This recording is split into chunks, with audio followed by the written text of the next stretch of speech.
know what I'm saying.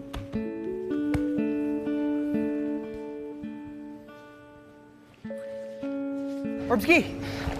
Oh, kumusta? Anong sabi ni Sir Sunny? Na-impress ba? Hindi nga eh. Pa-cute daw.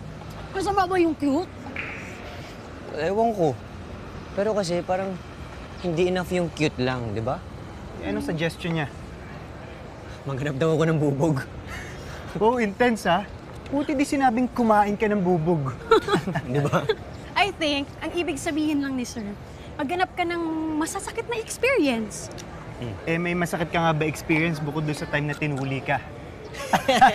Hello, may kasama kayong babae, tapos tuloy yung pinag-uusapan niyo. Sorry na. Hayaan nyo na yun. Wala ka naman nun eh. Basta, sabi sa akin ni Sir Sunny, magigets ko lang daw yun kapag na-in-love na ako. Alam mo, di ko alam kung professor ba talaga yun si Sir Sunny o New Age guru. Labo. Pero, may point naman si Sir eh. Paano ka gagawa ng isang documentary about love kung hindi mo pa nararanasang ma-in-love? Kaya, kailangan mo pa talaga muna ma-in-love para magawa mo yung docu. Okay. Oh. Okay, sige. Sol, mukhang ito na yung sagot sa problema mo. Kailangan mo ma-in-love, di ba? Ayan si Ara. Pasimple rin niyang may gusto sa'yo eh. Alam mo, sira ka talaga. Ang bait-bait ng tao kung ano-anong sinasabi mo. Ang importanteng tanong, interesado ka ba sa kanya? Ara! Wait lang ha. Sige, see you. Bye-bye.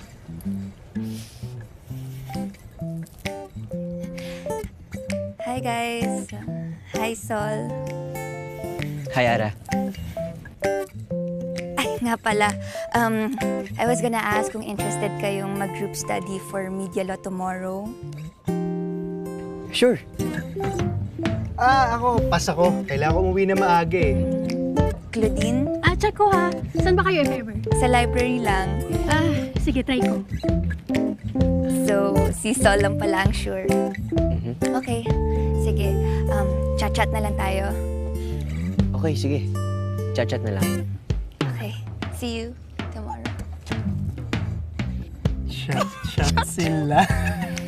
Hanap naman kayo. Bakit